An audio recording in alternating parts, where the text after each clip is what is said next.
Nosotros tenemos como invitado al señor Vladimir Cerrón. Él ya está con nosotros. Así es que luego de esta pausa empezamos la entrevista. Volvemos. Señor Vladimir Cerrón, muy buenas noches. Buenas noches, don Enrique. Muchas gracias por invitarme al programa. Gracias por estar aquí. Vamos a hablar de diversos temas, pero quiero empezar por uno que el ministro de Salud ha planteado. ¿Ya estamos en una tercera ola? ¿Ya estamos empezando una tercera ola? Bueno, según lo que ha manifestado el ministro de Salud, Hernando Ceballos, hay indicios de que se puede estar empezando una tercera ola, para lo cual ha llamado a la población a tomar pues todas las precauciones, ¿no? Y ¿Usted lo cree así? Lo que más preocupa es los que no se han puesto la segunda dosis, ¿no? A los cuales se está haciendo un llamado más pertinente. Usted, su visión de médico, ¿le dice que estamos ya entrando a una tercera ola? Por el momento, los indicios que se han descubierto son imperceptibles para la población, pero en este caso el ministro ya tiene algunos datos de que puede estar empezando y esto en septiembre tomaría el mayor punto. Para usted, en su opinión, ¿se deben reabrir al público los estadios para los partidos de la selección? ¿Los que vienen? Yo creo que deben abrirse, pero tomando las precauciones del distanciamiento adecuado. Es decir, el aforo ya no puede ser el mismo que era antes. Por tanto, me parece que esto es adecuado porque esto moviliza la economía y muchas personas dependen de ello, ¿no? Las clases presenciales, ¿es momento de empezarlas también? Me parece que para ello todavía no existen las condiciones, sobre todo en un mundo bastante vulnerable para esta edad y en los cuales no existe una vacuna precisa para la edad pediátrica, que debe ser hasta los 15 años y en otros países es hasta los 21 años de edad. Hay algunas que ya están probando efectivamente, por ejemplo la cubana y también la Johnson & Johnson, si no me equivoco, pero es algo que todavía no ha llegado pues a coberturar en nuestro país. ¿Para la presencia en estadios se podría pedir como condición estar vacunado? Yo creo que sería una buena medida. Cuanto más vacunados puedan entrar a un espacio altamente vulnerable, lógicamente habría mejor garantía de que no se reinfecten por lo menos. Si usted hubiera podido ocupar un cargo en este gabinete, ¿cuál de los tres que voy a mencionar le hubiera gustado? ¿PCM, salud o economía? Ninguno. ¿Ninguno? Ninguno. ¿Por qué? Me hubiera gustado la Cancillería. ¿La Cancillería? Sí. ¿Por qué? ¿Por qué? Porque me gusta la política exterior. Yo creo que hay cosas que hay que desligar a nuestro país de una dependencia neocolonial que se ve a todo nivel. ¿Con Estados Unidos, diría usted? Con varios países, uno de ellos es el que usted ha mencionado. ¿Seguiría la agenda? Porque nuestro sistema educativo, nuestro sistema económico, el sistema inclusive militar, todo depende de los software norteamericanos, ¿no? Y nosotros no tenemos una independencia en ese espacio. ¿Hubiera tenido la misma agenda del canciller Béjar? Posiblemente, hasta el momento, mientras ha ido tomando estas medidas, me parecen las más adecuadas. ¿Usted lo respalda? Lo respaldo totalmente desde el partido. Muy bien, entonces para usted no debe renunciar. No debe renunciar. Además, si renunciara el canciller Béjar, estarían prácticamente renunciando al presidente de la República, porque él es el encargado de llevar la política en el ámbito extranjero, ¿no? Pero no le dice nada a usted del hecho que haya sido primero guerrillero, condenado por asesinato, después tiene todo esto que ha dicho sobre Abimael Guzmán y la posibilidad de sacarlo de la cárcel. ¿Usted también es de la idea de indultar a Abimael Guzmán? Él ha sido sentenciado por sedición, no es por asesinato como tal. Y tuvo una etapa donde quizá el método de liberación de los pueblos era la lucha armada. Aspecto que hoy en día definitivamente está descartado en todos los niveles. ¿Lo justifica de acuerdo a los tiempos? Claro, no hay que condenar a nadie por el pasado. Todas las personas tienen una etapa y obviamente en el tiempo van cambiando, ¿no? Pero usted también entonces sería de la idea de plantear la posibilidad de un indulto a Abimael Guzmán. No, hay puntos que obviamente yo puedo discrepar con el canciller y ese es uno de ellos. El otro es la famosa frase de que la CIA creó a Sendero. ¿Ahí discrepa o apoya? Bueno, yo discrepo y cuando él ha manifestado eso lo ha dicho bien claro que tampoco tiene cómo probarlo, ¿no? Pero yo creo que él desde su punto de vista de un catedrático, de un investigador, de un gran sociólogo, pueda tener algunas hipótesis más consistentes que la mía. Muy bien, entonces, ¿usted discrepa de él en eso? Sí. ¿Usted condena a Sendero? Claro que sí. ¿Al Movadef también? Por supuesto. ¿Sí? Claro. A pesar de que, según todos los indicios, hay mucha gente ligada a Movadef en su partido, en su gobierno. En el Partido Perú Libre no tenemos militantes ligados al Movadef. Eso ¿no? debe quedar bastante claro. Es posible que algunos elementos lo hayan querido vincular, pero en el ámbito del gobierno, no del partido. Vamos a hablar de eso, vamos a hablar de eso siempre después. hemos sido bastante cuidadosos. Pero me gustaría entrar al tema económico. ¿Qué haría usted con el dólar? Bueno, yo diría de que el Banco Central de Reserva tiene que jugar un papel más sólido. ¿No lo está haciendo? Un papel más activo. ¿No lo está haciendo? Claro, porque ellos pueden regular la subida o la bajada del dólar. Pero obviamente esto no es el único factor. Por ejemplo, dicen, no, el dólar ha subido por culpa de Pedro Castillo, cuando tenemos al mismo señor Julio Velarde llevando la política del Banco Central de Reserva. Entonces, eso es incompatible. Pero lo que sí puede ser compatible es el hecho de que la presencia de Pedro Castillo, el caos que todavía muestra en el gobierno, los nombramientos estos que son tan cuestionados, esté llevando justamente a los mercados a tener una visión negativa con respecto a las posibilidades del futuro del Perú, y eso está generando expectativas negativas que hacen subir el dólar. No necesariamente. Yo diría que en este momento hay una política de querer ajustar al gobierno para que los perdedores pongan a sus miembros integrantes dentro del gabinete. ¿Quién quiere ajustar al gobierno? ¿Quién quiere ajustar al gobierno? Hay muchos sectores interesados en eso, pueden ser sectores empresariales, financieros, económicos del país, a quienes no les gusta pues la política que ha proclamado el presidente Castillo, partiendo por una nueva constitución política a través de Asamblea Constituyente. Y lógicamente tienen que verlo desde ese punto de vista. ¿Y Julio Velarde entonces cree usted que tiene margen para hacer más cosas y no lo quiere hacer? Yo creo que este país, si hubiera hecho lo que realmente la teoría capitalista dice, seríamos otro nivel. Pero me quiero referir, antes de que entre usted, al tema de Julio Velarde, porque de lo que se ha hablado es si el gobierno quiere o no tener a Julio Velarde, y usted ha dicho que usted llamó a Julio Velarde. Entonces, usted cuestiona a Julio Velarde, pero usted llama a Julio Velarde. Entonces, ¿no hay un contrasentido? No hay ningún contrasentido, porque el señor Julio Velarde está llevando hace muchos años la política económica del país en la práctica. En tal sentido, si el pueblo tiene un temor que le han infundido de que va a haber un cambio traumático de la economía, lo lógico es demostrarle que no va a ser así. Y aquí parte entonces por hablar con el señor Velarde y decirle pues que la economía debe llevar un rumbo más bien orientado a favorecer a las grandes mayorías. Y es lo que ha manifestado también el Premier. Lo que usted nos está diciendo es que Julio Velarde es el gran factotum de la economía peruana desde hace varios años. Yo creo que Julio Velarde tiene en sus manos de mejorar la economía del país, inclusive sin necesidad de cambiar el modelo económico. Inclusive, el tema del cambio de modelo económico ya viene por un tema de gobierno y de partido.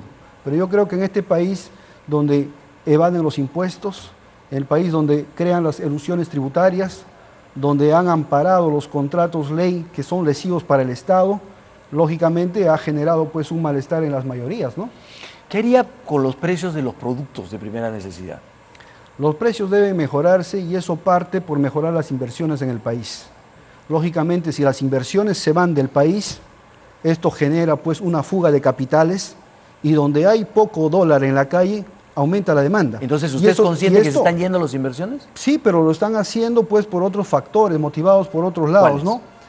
De querer sabotear al gobierno, eso está bastante claro. ¿Y qué pasa cuando sube el dólar? Baja el poder adquisitivo de la clase trabajadora.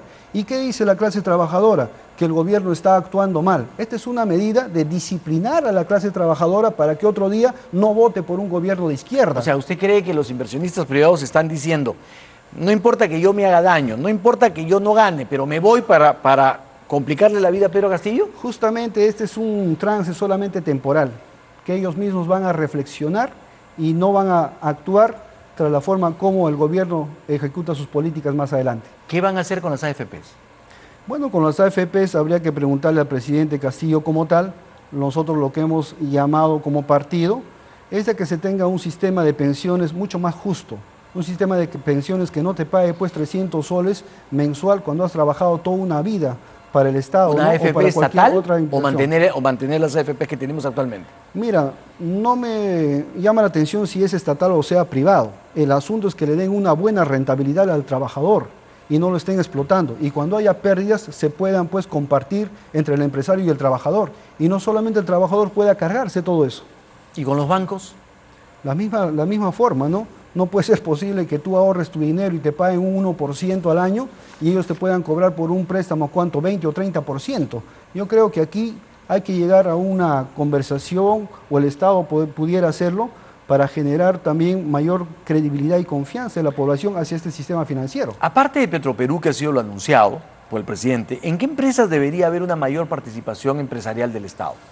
Yo creo que el Estado podría trabajar a todo nivel empresarial. Muchas veces nos han infundido el miedo de que el Estado es mal administrador de las empresas, pero existen empresas buenas en el Perú. Por ejemplo, Cima Perú, que ha hecho el 90% de los puentes, es buena. El Banco de la Nación es una buena empresa que está en FONAFE. Es Salud, con todos sus problemas que tiene, es el mejor sistema de salud que tenemos en el país. COFIDE es el que auxilia a los bancos de primer piso.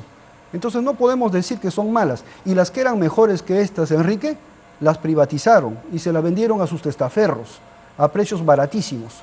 Yo creo que el Estado, si hubiera podido tener más identificación con su pueblo, hubiera mantenido sus empresas, por ejemplo, los puertos y los aeropuertos, y hubiéramos tenido un país con mayores comodidades económicas para las mayorías, y eso no ha ocurrido. Por lo que usted me dice, entonces, ¿el Estado debería tender a recuperar su presencia en esos sectores? Debiera recuperar, yo creo que algunas ¿Qué sectores empresas, concretamente, por ejemplo, el tema que usted ha mencionado, en Petroperú, ¿qué pasó? Antes de ser privatizado, creo que se privatizó el 51% o el 49%, nosotros producíamos 160.000 barriles de petróleo diario. Y después de la privatización pasamos a 65.000 barriles de petróleo diario. ¿Y qué trajo como consecuencia eso? Que se encarezcan los precios. En tal sentido, ahí le jugaron, lo faulearon al Estado. Y eso obviamente no puede ser así. Por eso hay un proyecto de ley para tratar de recuperar, ¿no?, la soberanía, el control sobre los recursos naturales. Eso vamos a hablar, pero le pregunto, ¿qué sectores? Dígame usted puntualmente, ¿en qué sectores cree que el Estado debería tener participación empresarial? Bueno, en los sectores de la economía, por ejemplo, todos. En el sector minero, es donde ahora los precios del cobre se han duplicado a nivel mundial. Y nosotros no nos beneficiamos un centavo de eso. Y eso definitivamente no puede ser. Pero hay más impuesto a la renta, hay más pero igual, regalías, hay más... Pero igual, ellos se llevan el 70% de las utilidades y dejan al Estado solamente el 30%. Y del 30% inclusive no pagan todo. Hay inclusive impuestos aledaños que no pagan, como el canon, sobrecanon, derecho de vigencia, obro voluntario, y no quieren hacerlo. Y finalmente acaban en un tribunal constitucional que termina exonerándolo de estos impuestos, en detrimento de las mayorías. Entonces, usted plantearía que el Estado tuviera una actividad empresarial en el lado aerocomercial, puertos, aeropuertos, minería, gas, todos ellos. Yo creo que debería estar presente en los sectores fundamentales. El área minera, por ejemplo, el área hidroenergética, el área de las comunicaciones, carreteras, me refiero, no necesariamente medios de comunicación, como siempre lo quiere interpretar, ¿no?, y otros espacios, pero que son vitales porque generan economía líquida e inmediata. A propósito, rápidamente se le entregaron 4 concesiones a una empresa formada recién en marzo por 20 años en el tema de las telecomunicaciones. ¿Le parece a usted sensato? A mí me parece que no, que debe revisarse ese tema, y he escuchado por ahí que el presidente de la República ha dicho que va a mandar a observar, porque han sido un tiempo muy rápido y empresas formadas hace muy poco que no podrían demostrar la garantía de su trabajo o de sus antecedentes pertinentes. ¿Qué significa lo de la nacionalización de los recursos naturales y eso de que ahora las empresas se llevan 80 y el Estado 20 y que las cosas deben invertirse para que el Estado se lleve 80 y el privado 20, el modelo boliviano? No solamente el modelo boliviano, sino también eso se ha aplicado, por ejemplo, en Ecuador, en otros países más, donde antiguamente pues la proporción de reparto de utilidades era lo que ha mencionado. Sin embargo, en Bolivia, ¿qué pasa hoy en día? Hoy en día el Estado boliviano se queda con el 82% de las ganancias y el empresario privado transnacional con el 18%. Y con todo eso, los empresarios han dicho que sigue siendo negocio y nosotros estamos entregando aquí ¿a cuánto? Al 70% o al 80% en ocasiones. Eso no puede ser. Claro, pero lo que ha hecho Bolivia es hipotecar su futuro. Ya nadie invierte en exploración, nadie invierte en explotación, se han quedado solo con las operaciones que tienen y el futuro de Bolivia va a ser terrible. Mire, yo he conversado con el expresidente Evo Morales y manifiesta definitivamente que la economía ha mejorado en Bolivia. Claro, y va a seguir mejorando. Va a seguir mejorando, va a seguir tomando sus precauciones. Veremos eso, pero cuando le escucho hablar de las transnacionales, sí, entiendo entonces que usted tiene resistencias a las empresas extranjeras. Usted ha hablado de proteger a la empresa nacional y de prácticamente, no lo ha dicho así, poner en vereda o, si quieren que se vayan, las empresas transnacionales. ¿Por qué esa resistencia, ese malestar con las empresas transnacionales? Porque se ha maltratado al empresario peruano. El empresario peruano ha querido crecer y simplemente las transnacionales le han puesto un techo. Y nosotros hubiéramos querido tener una burguesía nacional fuerte, empresarial, también culta, pero con sentido de patria. Y ese es un aspecto que no ha ocurrido casualmente por las fuerzas extranjeras. Yo creo que al empresariado peruano hay que darle toda la ventaja. O sea, y la empresa transnacional debe trabajar en lo que se considere complementario. O sea, usted plantea proteccionismo para la empresa nacional. Por supuesto que sí. Estados Unidos nos dice a nosotros, no sean proteccionistas, pero ellos protegen sus empresas. Nos dicen no subsidien, pero ellos subsidian su agricultura y otras cosas. Nos dicen no tengan déficit fiscal, pero ellos tienen un déficit fiscal enorme. Entonces, la doble moral que quieren implantar aquí mediante la política neoliberal no puede ser. Por eso quieren ustedes revisar nuestras propias decisiones. Por eso quieren ustedes revisar los TLCs. Debe revisarse todo contrato que sea lesivo para el Estado. No es posible que nosotros estemos, en este caso, amparando la gran corrupción mediante el artículo 62 de la Constitución Política del país, e inclusive en ese artículo prohibiéndole al Congreso que cambie ese artículo o lo modifique. Entonces, si no lo puede modificar el Congreso, necesitamos un ente superior, que sería la Asamblea Constituyente. A eso vamos a hablar, pero ¿qué significa, y no me quiero quedar con eso, lo de la nacionalización de los recursos naturales, concretamente? Mire, la nacionalización nosotros lo entendemos como algo diferente a la estatización. La nacionalización comprende tomar el control de los recursos naturales. O sea, es decirle a la empresa... Quiere decir administrar conjuntamente con las comunidades, administrar el Estado conjuntamente y las comunidades sean accionistas, que querramos que la mayoría de los impuestos o de las rentas se generen, pasen al pueblo peruano y no se lleven los capitales, que esas empresas puedan invertir en el país, puedan generar valor agregado, puedan generar trabajo y puedan descongelarse los sueldos de los trabajadores que hace décadas están congelados. Entonces lo que ustedes plantean es empresa transnacional, agarra tus cacharpas, vete que yo me encargo de explotar todo esto. Eso es una estatización que nosotros no queremos.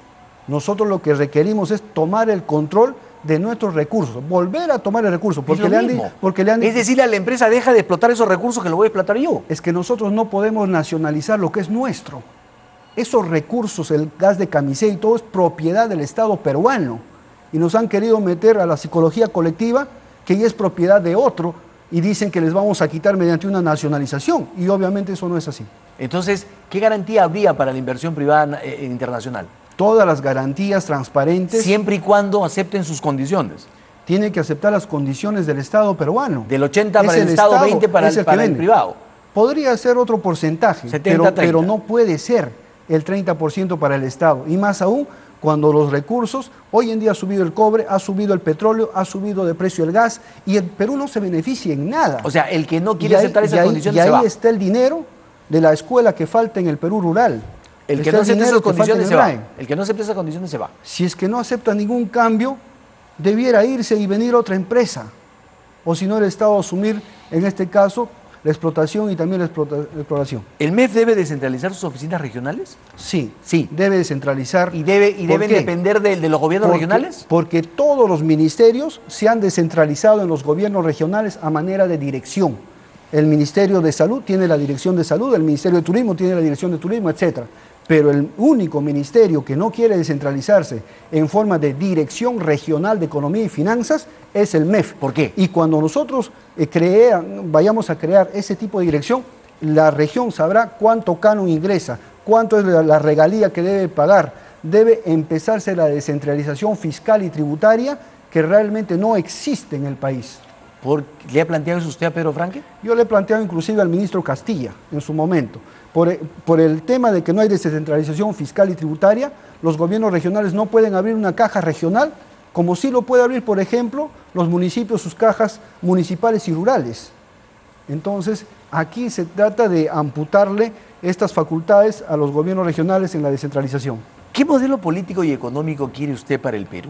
¿El marxismo-leninismo ese quiere? Nosotros nunca hemos planteado un modelo socialista ni un modelo comunista. Pero se ha planteado un marxista, leninista, mariateguista. No, ese es un principio ideológico. Pero el modelo económico que nosotros hemos planteado se llama economía popular con mercados. ¿Qué implica esto? Un Estado que no sea regulado por el mercado, sino que el Estado regule al mercado. implica... O sea, control del Estado sobre el mercado. El mercado, correcto, porque no podemos hacer de que un paciente con COVID en una clínica esté pagando $500,000 que, como lo dijeron, eso ya no es actividad privada, sino es un acto delictivo. Muy bien. Eso no puede existir. Queremos también un Estado que deje de ser centralista y favorezca solamente a una empresa privada y más bien sea un Estado descentralizado que favorezca a la empresa pública, pero también la privada. Queremos asimismo un Estado que no sea, pues en este caso, vendedor de materias primas, ¿no? Sino más bien proceda a la industrialización de la materia. Pero en ese tipo de procesos, el Estado tiene, por ejemplo, el control de los precios, tiene el control de las actividades. Usted ha dicho las clínicas, por ejemplo. ¿Cómo usted va a garantizar que le cobren al paciente menos? Tiene que controlar los precios. Tiene que haber control de precios en ese sistema. El Estado tiene que ser un ente regulador de los precios. No puede permitir los abusos. En este caso de la pandemia, por ejemplo, los precios de las farmacias se han disparado y mucha gente ha muerto por eso. Por eso, pero entonces yo no entiendo usted plantea el control de precios de las medicinas, por ejemplo. Que esté paralizado y no sea protector de su pueblo. Por eso, entonces usted plantea un control de precios de las medicinas. Hay que controlar todo aquello que daña a nuestro pueblo, si no, ¿qué razón tiene de existir el Estado? Ahora, a propósito, usted habla de descentralizador, pero el presidente en Piura, ¿qué dijo? Hace 2 días, dijo, todas las obras que no hagan los gobiernos regionales, para Lima, la van a hacer los ministerios, la va a hacer el gobierno central. Esa es una recentralización. Es una recentralización que yo podría criticar al presidente de la República. ¿Lo critica? Aquí lo que tiene que hacerse es, en este caso, facilitar para que los gobiernos regionales puedan culminar sus obras. Y no pueden culminar muchas veces por los procesos judiciales en que acaban las obras. Y estos procesos judiciales, con medidas cautelares dadas por jueces, muchas veces de dudosa reputación, se paralizan. Se paralizan por los arbitrajes que van al OCE y demoran 1 año, 2 años y finalmente le dan la razón y tienen que pagarle costos y costas a los empresarios paralizando las obras. ¿Y por qué? ¿Y acaso el presidente Castillo va a poder destrabar eso? No va a poder ejecutar esas obras. Si se lleva esa obra se va a llevar con todos sus problemas y va a ser peor. Por tanto, esta es una obligación de los gobiernos regionales y que se sienten también, en este caso la presidenta del Poder Judicial, y analice todos estos problemas, el Ministerio de Economía y Finanzas con sus árbitros y puedan dar las facilidades. Y la Contraloría, obviamente, que siempre tiene que estar pendiente. Don Vladimir Cerrón, pero el modelo que usted plantea es un modelo de los 60, 70, que ha fracasado y está fracasando en el mundo entero. Y eso es lo que la gente rechaza de su propuesta. Es decir, una economía que venía a un crecimiento acelerado en el Perú y que ahora esa economía se controla, se detiene, pero además se le amenaza con este tipo de controles. ¿En dónde ha fracasado? ¿Le tengo que decir? Dígamelo. ¿Cuba? En Cuba. Venezuela. Mire, le voy a decir una cosa. Hasta China ahora tiene una economía abierta de mercado. Cuba tiene una medicina totalmente gratuita y a todo nivel. Nos hemos igualado a ellos por lo menos. Cuba es un país que ahora le va a entregar al mundo 5 vacunas. Nosotros le hemos entregado siquiera media vacuna. Cuba es un país donde la gente está clamando país, libertad. Señor, es un país que tiene 85 años de vida promedio. Tiene un médico por cada 72 habitantes.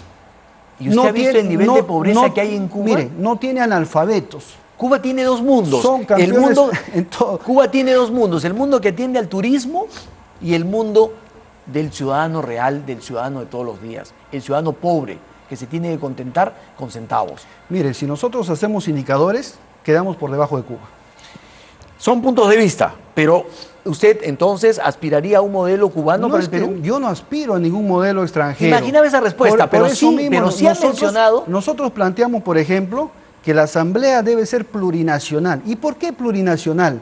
Justamente para ratificar nuestra identidad de todos los pueblos e impedir con eso que políticas extranjeras puedan aplicarse aquí en el Perú. No solamente la venezolana, la cubana de la que hablan, sino también la norteamericana, que ha terminado por alienar a nuestra juventud. Don Vladimir Cerrón, tengo que hacer una pausa y volvemos para entrar ya a la parte política, a eso que se le reclama a usted, es decir, ¿por qué interviene en el gobierno si usted no ganó? Así es que lo conversamos luego de la pausa.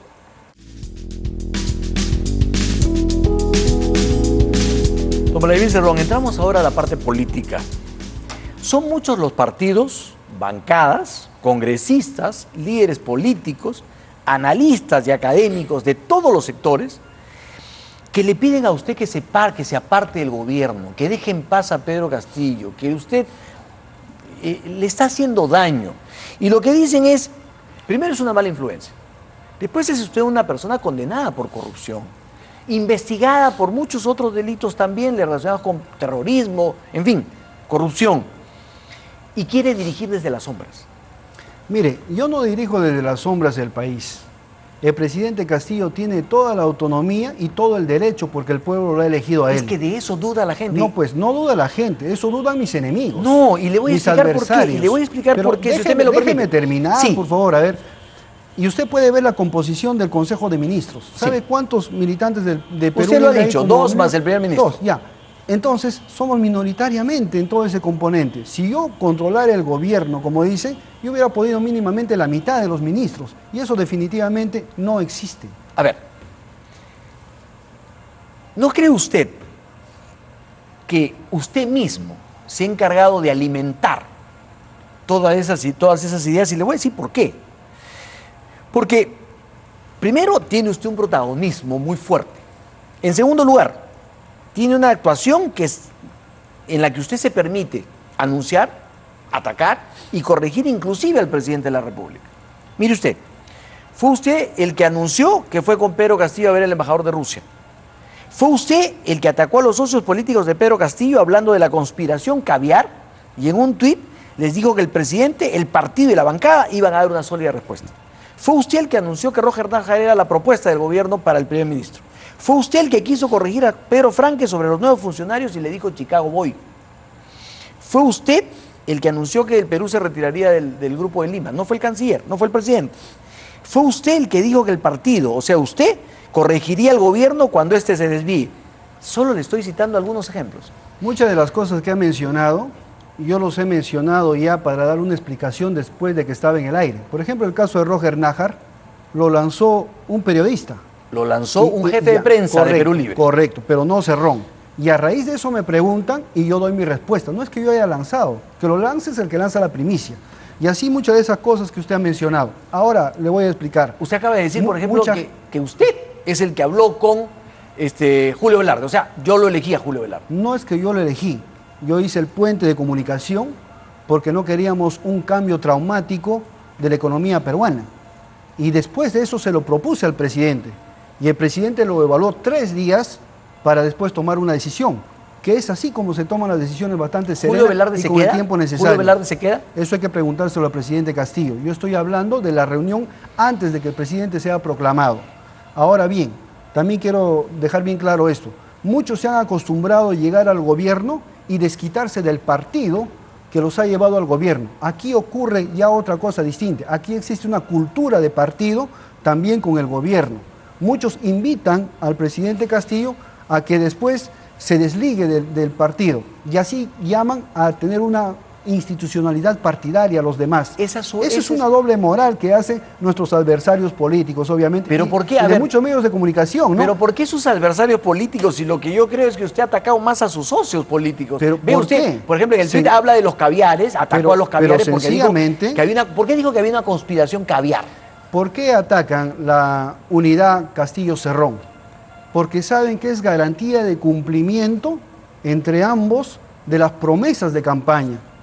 Si no, no atacarían y no intentarían fracturar esa unidad. Porque ellos saben que si logran esto, han recuperado el 50% del terreno y creen que Pedro Castillo es un personaje manipulable, sin Cerrón. Y eso es realmente la explicación. ¿Pero quiénes Por son la tanto, conspiración la presencia de Cerrón no debilita al gobierno en sus aspiraciones. Claro, usted dice lo fortalece. Por supuesto. Ya, pero ¿por qué? ¿quiénes son la conspiración caviar? ¿Quiénes son? ¿Quiénes La son esos caviares que dice usted? Son aquellos que le dicen a Pedro Castillo, no es necesario cambiar la Constitución, no es necesario ir a una asamblea constituyente, no es necesario revisar los contratos ley, muy bien, pero no es necesario recuperar los recursos naturales. ¿Está usted hablando de Juntos por el Perú? ¿Está hablando del Nuevo Perú? No voy a poner nombres concretos, pero sí existe un componente de ese tipo que constantemente influencia en el presidente. O sea, usted dice los que quieren humanizarlo. Por supuesto, quieren llevarlo por el camino donde Ollanta algún día transitó y con eso renunció a sus propuestas primigenias por el cual el pueblo lo había apoyado y había votado. Muy bien, pero justamente una de las cosas que a mí me llamó la atención revisando la información es que Los que más lo han atacado son sus socios. Socios que han dicho en una publicación, por ejemplo, con Cerrón no se debe ir ni a la esquina. Otros que dicen, no debemos aceptar que Cerrón tiene que deslindar. Y eso está viniendo de la propia izquierda. Ahora, curioso, usted siempre ha dicho, bueno, no siempre ha dicho, tiene una frase donde dice, hay que deslindar de la izquierda, de la izquierda liberal y de la centroizquierda. Mire. ¿Son los caviares ellos? Se referirá usted a los socios del gobierno, no a los socios de Perú Libre. ¿Ya? Porque Perú Libre siempre ha tenido una postura bastante clara. ¿Usted distingue eso? Claro, por supuesto. Yo no puedo tener, por ejemplo, o permitir a alguien que diga que es de izquierda y sin embargo vive del financiamiento norteamericano mediante ONGs. Entonces ahí pierde su naturaleza de izquierda. No podemos nosotros cargar sobre nuestras espaldas que nos digan a todos que somos iguales y estamos en la misma vertiente, ¿no? Entonces es natural y es racional discutir y criticar estos puntos de vista. ¿Por qué dijo que había que deslindar y apartarse de la centroizquierda y de la izquierda liberal? Bueno, esto fue un tiempo de campaña, porque nosotros vimos que nuestros amigos, ¿no?, de otros partidos tomaron una posición hacia el centro. ¿Ha cambiado de opinión? Renunciando la Asamblea Constituyente y el cambio de Constitución. ¿Ha cambiado de opinión? No, pues, le estoy hablando de los otros partidos. Ya. Entonces, la estrategia de campaña en la primera vuelta fue, entonces, llevarlos más al centro y nosotros irnos más a la izquierda. Y ese fue el mensaje que prendió porque el pueblo nos vio francos, transparentes en nuestras intenciones. Y es por eso que Perú Libre comienza a escalar ya hasta ganar las elecciones. ¿Pedro Franque es caviar? Pedro Franque, habría que determinarlo cómo se comporta en mayor tiempo. Me parece que está en un tiempo bastante breve como para definirlo. ¿Usted desconfía de Pedro Franque? No desconfío.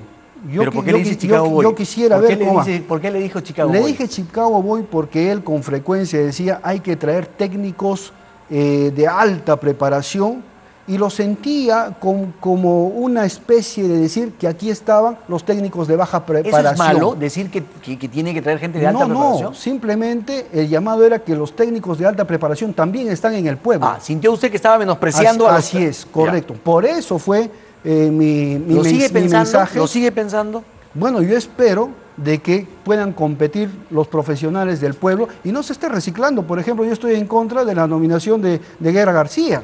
¿Está en contra? Una persona que está bastante cuestionada por el tema de Odebrecht, con el tema de Susana Villarán y demás. Pero bueno, es decisión de él. Y además la gestión va a ser de él. Pero no sé, yo estoy seguro que hay muchos jóvenes profesionales que podrían hacer un mejor trabajo. Cuando leía sobre esto, me pareció sentirlo usted más cerca de un ortodoxo liberal como Julio Velarde que de un izquierdista como Pedro Franque. No, de ninguna manera. Nosotros tenemos principios como partido, tenemos principios lógicamente ahí sociales, políticos y también económicos. Nuestro principio económico parte porque la economía tenga un mejor reparto equitativo entre todos los peruanos. Vladimir Cerrón, ¿este es un gobierno de Pedro Castillo o de Perú Libre? Este es un gobierno que lo dirige Pedro Castillo y que el partido llevó a Pedro Castillo también al gobierno. Por tanto, cualquier fracaso y cualquier logro que tenga el profesor Pedro Castillo va a ir también a las espaldas de Perú Libre. Por eso es que Perú Libre tampoco puede sentirse ajeno a emitir una opinión, a emitir una crítica y otras cosas, ¿no? ¿Y se puede permitir Perú Libre y el secretario general de Perú Libre decir que si el gobierno se desvía, el partido lo tiene que rectificar? Lo rectifica en opiniones, lo rectifica haciendo planteamientos. No lo rectifica cambiando de funcionarios ni nada por el estilo, pero lo cuadra. Sería una intromisión. Pero lo cuadra, pero políticamente hablando. Es que ese es un partido. Ese es su papel. El partido no es un ente que se crea solamente para el proceso electoral. Entonces estamos hablando... El partido tiene que estar permanentemente en cada espacio de la vida pública. Entonces hablamos de un gobierno de partido. Hablamos de un partido que tiene parte de responsabilidad en el gobierno que se ha asumido. ¿Quién dirige las acciones de la bancada, el presidente o el partido? En este caso, la bancada de Perú Libre coordina con el partido para tomar algunas acciones. Entonces, esa bancada lo ha puesto el pueblo, pero a través de Perú Libre. Por tanto, no puede desquitarse de ellos, porque si no, pues estaríamos cayendo ¿en qué? En desestructurar a los partidos políticos. Ahí tiene usted 12 del Gallo que están con un pie afuera y un pie adentro. ¿Dónde? Los docentes en la bancada de Perú Libre. Mire, los docentes son incorporados recientemente al partido como invitados. Ellos tienen sus propias concepciones que hay que respetar, pero tenemos cerca de 24 del partido, que son la postura mayoritaria, que lógicamente hará llevar pues sus planteamientos. Y finalmente se llega a un consenso.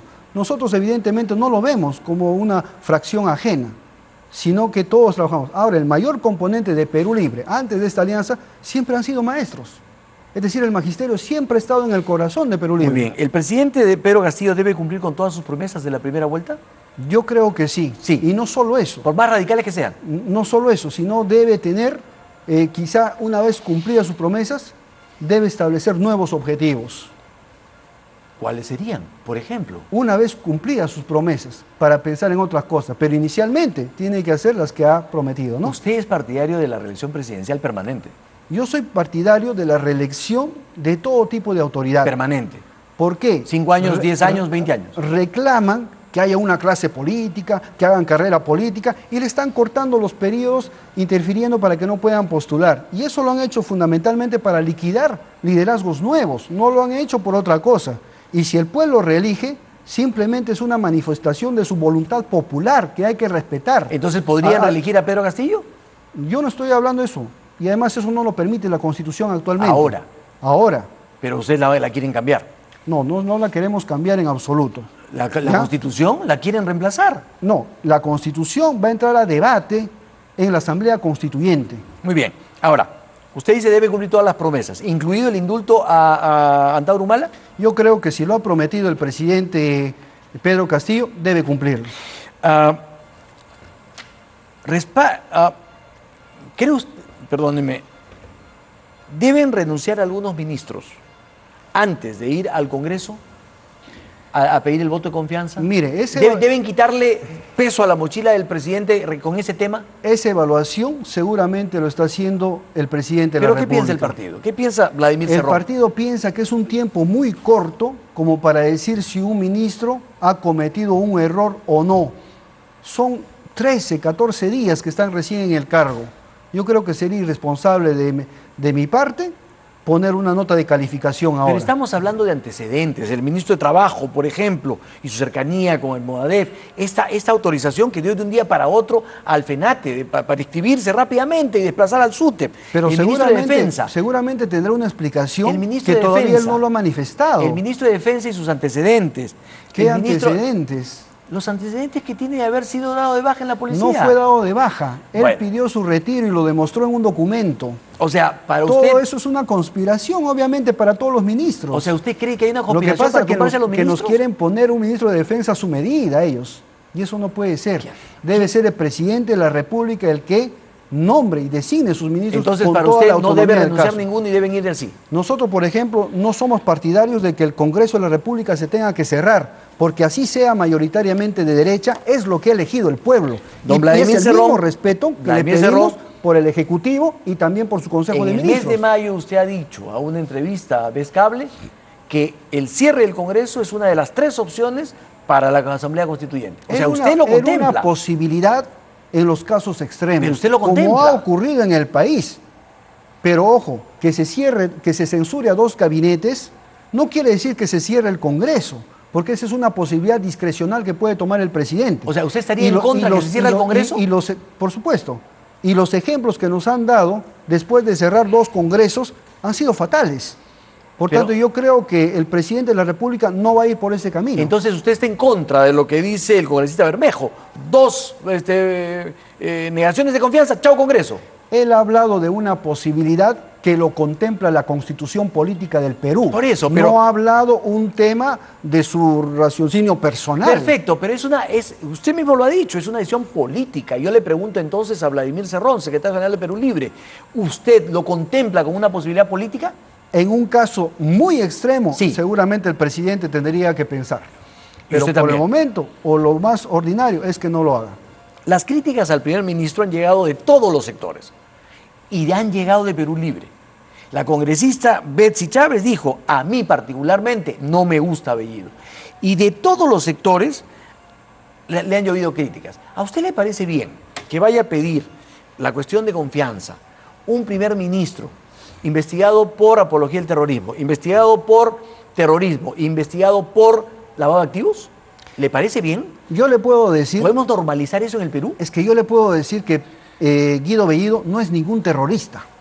Y lo vuelvo a repetir y pongo mis dos manos pongo al fuego. Y, o sea, definitivamente usted no se olvide es. todo lo que él ha dicho. Lo que pasa que aquí se ha acostumbrado a politizar la justicia. Entonces, si yo te denuncio, más rato te estoy vetando para cualquier cargo político porque tengo una artillería mediática que se va a encargar de engañarle al pueblo de que usted es terrorista. Usted niega todo lo que él ha dicho y las admiraciones que ha planteado. No, yo estoy negando los ataques que le hacen a él y las denuncias que le hacen. ¿Tienen alguna prueba de que Guido Bellido es terrorista o es lavador de activos? Bueno, definitivamente no. Entonces, son sus palabras. Entonces, ¿dónde queda la presunción de inocencia como derecho fundamental en la Constitución política? Mire, han habido testigos... Entonces, desconocemos Han habido testigos que han sabemos que son los testigos que se crean. Esa política inclusive de tener el famoso testigo protegido, colaborador eficaz, con lo que han generado muchos abusos. Gente con las cuales inclusive ustedes se han fotografiado, han estado, han sido colaboradores de ustedes, ha dicho que don Guido Bellido ha ido al Brain. ¿Quién dice eso? ¿A Guido Bellido lo han visto en el Brain? Sí. ¿Reunido con quién? ¿Con Quispe Palomino? Mire usted, vamos a entrar en ese tema. Yo tengo muchas preguntas. Debemos hacer un periodismo serio y decir que la cosa está confirmada. Y una vez que está confirmada, yo podría lanzarlo por el aire. Pero especulaciones, maniobras políticas, leguleyadas para restar al adversario político, esas cosas no deben existir. Mire usted. En el programa de Milagros Leiva y en el programa de Beto Ortiz se han mostrado testimonios de colaboradores o de gente que ha dado la cara y ha dicho que los ha visto a ellos. Usted habrá visto esos programas. Usted sabe que el programa de la señora y del señor, vamos a decirlo así... Pero son testimonios. Son del mismo medio de comunicación. Bueno, no voy a entrar a ese tema porque trae problemas siempre. Es como yo creer de que 13 periódicos hablan en contra del gobierno cuando esos 13 periódicos pertenecen a un dueño, que es el Grupo Comercio, y usted lo sabe. A ver. En tal caso... Le voy a leer lo siguiente. Habla del presidente. Tanto que le entrega las decisiones que le otorga la Constitución a un vanidoso Führer de Huancayo que se cree Fidel Castro, que le encarga la política exterior a quien cree que sigue en guerrilla de los 60 y que llega con una gavilla que quiere reponer los controles de precios de los 80 de Alan García. Algo que hasta un estudiante de economía de primer año sabe que no funciona y no es del grupo. Mire, yo le puedo decir si es que yo soy menos marxista que Vargas Llosa en los años 60 y 70. ¿Sí? ¿Ya? Pero esos señores siguen admirando al señor Vargas Llosa, ¿no? Entonces, aquí las cosas hay que hablar bien claros. Aquí hay motivaciones económicas, financieras, empresariales, que quieren bajarle pues el moño al gobierno. ¿Por qué? Porque está tomando políticas concretas. Por ejemplo, el señor Guido Bellido ha requerido a la SUNAT para que publique de una vez todos los deudores tributarios de las grandes empresas. Y se han puesto al día 2, y más rato se van a poner 3 y 4. Pero esa intención, esa motivación no existían de los premieres anteriores. ¿Y a dónde va a ir ese dinero que se ha recaudado? Va a ir pues a las escuelas que hacen falta al interior del país, a la zona rural que ha votado por Perú Libre. Entonces, esa es la reciprocidad frente al voto que han emitido esos sectores. Don Vladimir Cerrón, el fiscal Rafael Vela dijo en RPP que a través de los llamados dinámicos del centro se ha movido dinero irregularmente que ingresó en los gastos de campaña de Perú Libre y para la campaña presidencial. Él habla de concertación criminal para producir fondos de naturaleza ilícita y dice que tiene evidencia válidamente procesada, colaboraciones eficaces, escuchas en tiempo real, documentación que no puede excluir a nadie ni al presidente Pedro Castillo. El dinero, según el fiscal Vela, proviene de actividades criminales en Junín. Fondo negro proveniente de expedición de licencias, contratos CAS, servicio de carácter médico que sirvió también para financiar pagos y gastos de procesos legales y judiciales suyos. Para el fiscal Vela, en esto participan directamente Guido Bellido, Vladimir Cerrón y Valdemar Cerrón. Bueno, yo le voy a decir que el fiscal Vela no ha dicho eso. Él ha repetido... Perdóneme, esto es textual. ¿Me puede dejar explicar, por favor? Sí, claro. El fiscal Vela no ha dicho eso. Él ha dicho y ha repetido lo que dice la hipótesis fiscal, ¿no? En este caso, del doctor Richard Rojas, que es el fiscal encargado de este caso. ¿Ya? Ni siquiera él ha asumido la autoría de eso. Eso es en primer lugar. En segundo lugar, el tema de los dinámicos del centro ha sido una investigación creada para deteriorar la candidatura de Pedro Castillo y de Perú Libre. Si usted analiza de los 21 implicados en ese caso, solamente 3 son de Perú Libre. la señora Vázquez, el señor Gualdir y el señor Bendezú. Y el señor Cárdenas no trabaja ni en la dirección ni en el gobierno regional. Y el resto son apristas, fujimoristas y de otros partidos. Y a ellos es a quienes se les ha incautado casi 1 millón de soles. Pero eso no dicen. Lo que aquí quieren vender, que ese dinero se le incautó a Perú Libre, a sus funcionarios y que iba para la campaña. No hay ni un solo elemento que puedan demostrar ellos que haya ido a la campaña política de Pedro Castillo. Don Vladimir Cerrón, necesitaría yo media hora más para hablar de los temas judiciales, porque también está el tema de la relación con los otros Quispe Palomino. Es decir, varios temas de concursos públicos que IDL le sacó un informe muy largo. Yo he venido a hablar de eso. Sí, hablemos, pero nos gana el tiempo y tengo otros temas. Tengo acá, ¿no es cierto?, el gran aeródromo Huanca.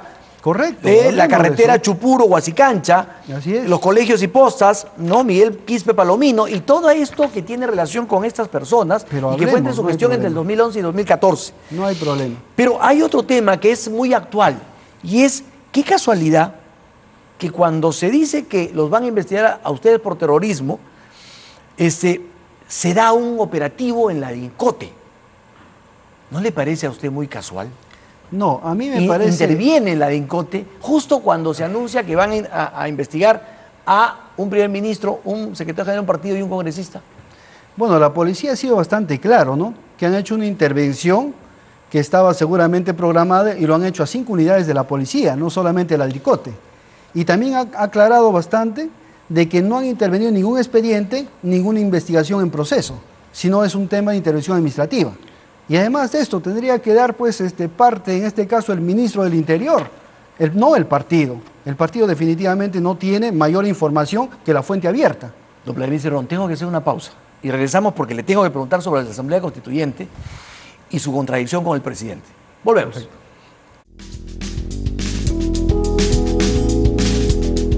Don Vladimir Cerrón, es que me da una duda. Usted y el primer ministro parecen contradecir al presidente en el tema de la Asamblea Constituyente. El presidente fue al Congreso y dijo, voy a presentar un proyecto para modificar el artículo 206 de la Constitución.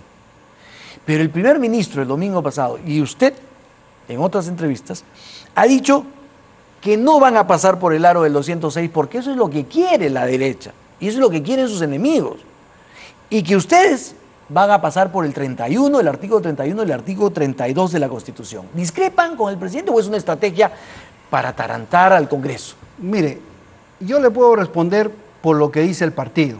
El partido lo que ha planteado, mediante mi vocería autorizada, ha sido que nosotros debemos trabajar la vía congresal y la vía extracongresal. Pero estas dos dentro del marco constitucional. Y lo has mencionado, el 206 es la congresal y el artículo 32 es la extracongresal mediante un referéndum. ¿Pero por qué dice usted que el 206 es la intención que tiene la derecha para hacerlo pasar por ahí, cuando no ese es el camino? Tiene la intención porque tienen la mayoría de parlamentarios de la derecha. ¿Y entonces por qué el presidente presenta la vía constitucional para modificar el 206? Bueno, porque de todas maneras, para que no digan que no se ha intentado la vía más pertinente, ¿no? Entonces es el primer intento y de ahí viene el 31 y el 32. No, el 32 ya está caminando, ya estamos en recolección de firmas. No voy a pensar que nosotros vamos a esperar uno o el otro. No, y el presidente sabe eso. Más bien yo creo que los que están en el artículo 206, los parlamentarios, al ver que camina el otro, pueden más bien dar el voto hacia la Asamblea Constituyente. Entonces el presidente sabe que existen esas dos vías y que están trabajando en esas dos vías. Eso siempre se habló en la campaña. Eso siempre se discutió, no hemos hecho una propuesta insustentada. ¿Y el presidente por qué no lo dijo? ¿Por qué solamente se refirió al 206? El presidente de la República marcó la cancha el día que juramentó y dijo vamos a una nueva constitución política del país. Y obviamente se entiende que es por la Asamblea Constituyente. Entonces la cancha está marcada. El partido no está jugando fuera de la cancha. Ni Guido Bellido está jugando fuera de la cancha. Pues si estuviera jugando fuera de la cancha, debieran censurarlo. Claro, pero está jugando dentro de la cancha de Perú Libre. Y las intenciones de Perú Libre. Del mensaje presidencial. No, el mensaje presidencial habló solo del 206. Y usted habla concretamente del 31 y el 32. Lo dice claramente usted. Pero los dos son constitucionales. Muy bien, pero usted ha dicho... Los dos lo contempla la constitución política fujimorista actual. ¿Usted ha dicho que va a trabajar esa reforma constitucional a través del Congreso extraoficial. Y lo dice claramente, la calle. El Congreso extraoficial es el que va a dar las firmas para lograr el referéndum. ¿Eso solamente? ¿O está planteando usted un suficiente. enfrentamiento No, entre de el ninguna oficial y manera. el no oficial? El problema es que ustedes lo entienden así. ¿Quién ustedes? Yo Bueno, solo pregunto. es Yo que solo estoy preguntando. Es que te veo algo ofuscado. Por eso. No, no, no. Que pregunte con cierta pasión Bueno, la pasión, correcto. por esta Estamos posibilidad. apasionados. Está bien. Pero ahí viene entonces otra pregunta que yo le quiero hacer. ¿Por qué razón usted plantea que el Congreso, la presentación del Congreso, es el choque del mundo criollo y el mundo andino? Es decir, ustedes que hablan de unir, Mira, terminan hablando aquí prácticamente de una discriminación. no. Yo parto porque hay que ver las cosas de manera objetiva. El hombre que no le teme a las verdades, que son objetivas y materiales, no le teme a las mentiras que son subjetivas y fantasiosas. En tal sentido, nosotros hemos visto la imagen de cómo despidió la presidenta del Congreso al presidente de la República, en un solo pantallazo. Eso se explicó y se dijo que pues. que le estaba diciendo, Pero no, fíjese, no voy a declarar a la prensa. Fíjese la dosis de racismo que existe y que no hemos superado. Y no es que lo vamos a cubrir con un manto de que por un Estado democrático eso ya no existe. O sea, ¿usted cree que la presidenta del Congreso fue racista? Hay que ponerlo en la mesa y hay que discutirlo y hay que darle soluciones. ¿Usted cree que la presidenta del Congreso fue racista? No quiero calificar yo a la presidenta del Congreso. Yo estoy calificando la percepción del pueblo tras ese acto. Y hoy en día en Arequipa, el pueblo arequipeño se lo ha recordado como racista. Y esas cosas, lógicamente, no pueden darse. Entonces, eso es solamente la forma, pero el contenido viene tras las propuestas que tiene el Muy mundo bien, andino. pero ¿por qué habla usted de choque de dos mundos? Porque ustedes, voy a repetir o redundar nuevamente, en Lima se vive un mundo y en el Perú profundo se vive otro. En el Perú profundo hay un país sublevado que quiere un cambio, que quiere una nueva constitución, que quiere que recuperemos los recursos naturales, que no los abusen las transnacionales. Pero sin embargo aquí, donde no existe una mina, está la oficina que cobra las rentas. Y eso definitivamente no puede ser. Entonces cada mundo se va a defender de su flanco.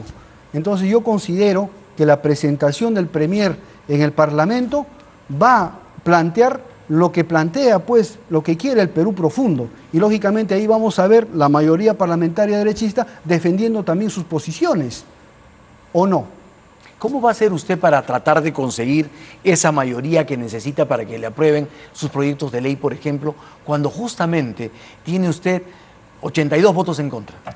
Justamente la esperanza está en la Asamblea Constituyente, mediante el referéndum. Mire, usted no me habla de que su esperanza es el diálogo, de que su esperanza es la concertación. Me habla de que su esperanza es la Asamblea Constituyente. Es que la Asamblea Constituyente nace del diálogo, del Perú profundo, en sus organizaciones. Caso nace del enfrentamiento, aparentemente. No nace quizá del diálogo congresal actual, que recién llevan unos días, pero eso es un tema debatido en el pueblo, en el Ágora, en la Plaza San Martín, hasta llegar a la última comunidad de Chumivilcas. Ese es el diálogo que ustedes no quieren ver. Don Vladimir Cerrón, ¿por qué ustedes? O sea, claro, yo soy un tienen que verlo. Don Vladimir, tengo que hacer la última pausa del programa y volvemos para seguir conversando con usted. Volvemos.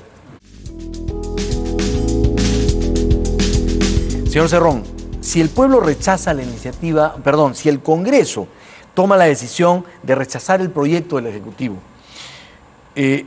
¿usted va a respetarlo? Por supuesto. Tenemos que respetarlo todos.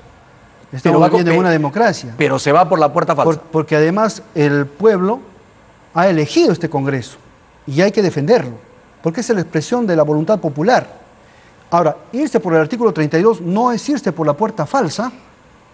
Ahí estamos desvirtuando, estamos yendo por el camino constitucional. Mire, yo he consultado hoy día para esta entrevista, a raíz de la entrevista que vi de usted, he consultado con varios constitucionalistas que señalan que el 31 y el 32 son normas de carácter general y en lo constitucional lo que pesa es lo específico y lo específico está en el artículo 206. Es cierto que el artículo 32 habla de la modificación parcial o total de la Constitución, ya habla del referéndum, pero es una norma de carácter general y lo específico está en el 206.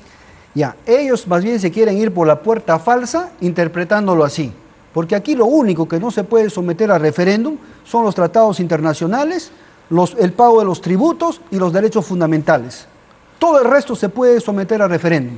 Y uno de ellos, ahí lo dice bien claro, el cambio total o parcial de la constitución política. Está bastante taxativo, así que no hay que ir con temores ni interpretando pues de acuerdo a sus favores, ¿no? Y deben ser los mismos constitucionalistas que decían que había fraude. Y que se habían curiosamente, la camiseta de Keiko. Pero curiosamente no, a los que he consultado de todo, precisamente pensando en lo que usted me iba a decir. Yo he visto opiniones de otros constitucionalistas que dicen que es totalmente factible también. Muy bien, entonces, si el Congreso dice no, usted se va por el 31, por el referéndum. Yo no estoy esperando que diga no, nosotros ya estamos en las firmas, estamos trabajando. Ya, y entonces... Así que esto va a ser un tema de complemento. Muy bien, tema paralelo. ¿Y el presidente está de acuerdo? Es que el presidente no tiene que estar de acuerdo o tener que negarlo. ¿Cómo que Esa no? es una tarea del partido. Es el partido que ha comprado el kit. Es el partido con sus comités que se organiza con el pueblo para buscar las firmas. Buscaremos las firmas y presentaremos, en este caso, a OMPE, como debe ser. ¿Y si el gobierno no tiene nada que ver directamente en este tema. Los ministros tampoco. Tampoco. Pero ellos... Esta es una tarea del pueblo con sus organizaciones de vanguardia, que es el partido. Ahora, todo esto que usted plantea en esta reforma constitucional, ¿por qué? Su objetivo es el régimen económico, ¿no, don Vladimir Cerrón? Es uno de los objetivos del régimen económico. Para usted es el principal. Es el principal, obviamente, pero eso no excluye los demás artículos porque todo está concatenado. Querer ver las cosas aisladas de otras no está bien. Ahora ustedes dicen, va a cambiar todo. No, vayamos a someter todos los artículos al debate. Por ejemplo, el artículo 19, que no está dentro del capítulo económico, exonera de pagar impuestos a las universidades privadas, sobre pretexto que son instituciones sin fines de lucro, cuando todo el mundo sabe que son instituciones de lucro sin fin. Entonces, ¿eso cómo queda? Aquí todo el mundo paga impuestos. Yo creo que nadie debe estar exonerado de eso, ¿no? Por eso le digo, su objetivo principal es el régimen económico. Eso lo ha dicho usted y lo sostiene, supongo. El objetivo principal es cambiar todo lo que tiene que ser cambiado, todo lo que sea injusto. Ya, y aparte por del ejemplo, régimen económico. Hay otros artículos que están fuera del régimen económico donde no consideran la salud pública como un derecho fundamental. Debe ingresar a ese espacio. Ya, y ahí la educación pública igual, no es un derecho fundamental. Solamente lo mencionan de carácter declarativo, pero no lo dicen quién garantiza el pago para que eso sea realizable. Y para usted como médico, ¿está bien unificar todos los sistemas de salud? Yo creo que deba unificarse los sistemas de salud. Todos. Eso no quiere decir absorberse uno por el otro, ¿eh? Y tampoco por absorber, ejemplo, y absorber a las clínicas particulares. Por ejemplo, tampoco. salud con toda su estructura, con todas sus facultades y su diseño, debe ser llevada por el Ministerio de Salud y no por el Ministerio de Trabajo. Esa es una forma de unificación. Muy bien. Nos podemos unificar en los objetivos de reducir la muerte materna, la muerte infantil, por ejemplo. Pero no quiere decir que se acaba la posibilidad de que los afiliados de salud, por ejemplo, tengan los beneficios que ahora tienen. No estamos hablando de una absorción de una institución ¿Y sobre qué otra. pasa con las clínicas particulares? Las clínicas particulares deben existir. Yo no estoy en contra de que existan. Es más, yo he trabajado muchos años en clínicas particulares. ¿Igual en la educación? Deben existir. ¿Igual en la educación? Pero y entonces, ¿cómo van a cumplir con esa promesa de que todos los egresados de quinto y secundaria pueden tener ingreso libre a las universidades si no hay? Son 10 o 20 veces más la demanda que la oferta. Mire, el ingreso libre a la universidad ya se dio en la década del 60 en la Universidad Nacional San Cristóbal de Huamanga. Y fue una experiencia, otro nivel poblacional exitosa que llegó a tener el año 60 12.000 estudiantes cuando la Universidad del Centro recién está llegando a ese número actualmente. Pero eran otros tiempos, con una densidad poblacional mucho menor. Sí, pues, pero en un tiempo también más difícil.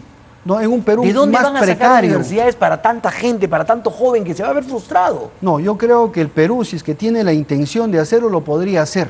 Porque otros países también brindan ese espacio. ¿Pero la educación privada seguirá como está? Debe seguir la educación privada. Sin cambios. No es que no vaya a haber cambios. Si el área estatal toma una medida, va a repercutir en el área privada en alguna manera. Pero lo que me Entonces refiero no podemos decir que eso es una isla aparte. Pero ¿no? lo que me refiero es, ¿establecerán ustedes también, por ejemplo, control de precios a las pensiones? Yo creo que ¿Sí? hay universidades que cobran de manera abusiva las pensiones a los estudiantes peruanos. ¿Y deben ser controlados? Deben regularse. Muy bien. ¿Y en los colegios particulares? De igual manera, de igual manera. No se puede, un Estado no puede permitir abusos. Yo conozco estudiantes de medicina que pagan 3.000 soles una pensión. Y eso no puede ser, pues, mensual estoy hablando. Entonces, ¿qué hace el padre de familia para eso? Para sostenerse. O el joven frustra su carrera, o simplemente, pues, la familia tiene que desquitarse todo lo que tiene para pagar una pensión. Esas cosas yo creo que el Estado tiene que verlos con mayor seriedad. Para retomar el tema, hay un colaborador eficaz que está hablando del dinero que recibió el primer ministro Bellido para la campaña. ¿Tampoco le cree usted a ese colaborador eficaz? No, no le creo. ¿A quién no le cree creo en usted? absoluto. ¿No le cree a los fiscales? ¿No le cree a los colaboradores? Primero por la fuente de dónde viene, que está bastante... ¿La fiscalía? No, el comercio. Pero el comercio no ha creado al colaborador, el colaborador trabaja con la fiscalía. No, pues nosotros sabemos cómo se manipulan las informaciones. No vamos a estar diciendo que no. Si yo fuera, pues recién hubiera iniciado en política ayer, le podría creer, ¿no? Nosotros sabemos cómo se conduce una información. El que no sepa ver qué se esconde detrás de un título, de una promesa, que no sepa que detrás de eso se esconden intereses de ciertos sectores, siempre va a ser víctima necia del engaño. Don Vladimir Cerrón, ¿por algún momento se ha puesto usted a pensar que con todo ese protagonismo, con toda esa presencia suya, le hace daño a Pedro Castillo, lo opaca, lo reduce, lo minimiza? Lo hace como dependiente de usted. ¿Se ha puesto a pensar en eso? Mire, sí me he puesto a pensar. Sí lo hemos debatido también. ¿Con él? Y esa es una percepción falsa que tienen. Y los adversarios quieren hacerle sentir así a Pedro Castillo para terminar de fracturar la unidad, pensando de que Castillo el presidente es una persona subordinada, que no tiene iniciativa, y en absoluto. El presidente Castillo es un hombre de mucha fe. Cuando yo estuve en Huancayo, se despidió de mí en la campaña y ¿sabe qué me dijo? Nos vemos en Palacio. Y yo todavía, algo incrédulo, le dije que sí. Y cuando le hizo la pregunta el señor Marcos Cifuentes, y le dijo, ¿por quién va a votar? Si por Verónica o por Marco Arana, él dijo, eso no va a pasar. Porque él iba a ganar. Muy bien, pero ese ¿ha pensado de en buena corregir fe su es comportamiento, importante. señor Cerrón, para evitar eso? Porque usted habla de los enemigos, los adversarios, pero yo he revisado ayer, por ejemplo, YouTube para saber todo lo que decían de usted, y son todos, desde Pedro Cateriano, el Partido Morado, Sigrid Bazán, es decir, todos los sectores. Lógico, pero ustedes... O sea, todos ellos son enemigos suyos. Pero usted, ¿a quién acaba de nombrar? Son gente que está, pues, identificada con el sistema neoliberal. Tienen que opinar así. No van a opinar como nosotros. Nosotros justamente somos un partido distinto. Por eso somos un partido. O sea, entonces, ustedes lógicamente, son esa nuestra rara ave propuesta que no todo les gusta. que todo el mundo odia. Hubiera sido fácil para nosotros ser un partido que plantee una cosa y en el gobierno haga otra cosa. ¿Para qué? Para concederle, en este caso, deseos a la clase adversaria. Don Vladimir Cerrón, se me acabó el programa. Ya no puedo, me han extendido generosamente 5 minutos más, son las 8:05. Yo le agradezco, ojalá tengamos oportunidad de volver a conversar. El diálogo ha permitido contestar muchas preguntas, otras lamentablemente por el tiempo no, he tratado de cubrir todo.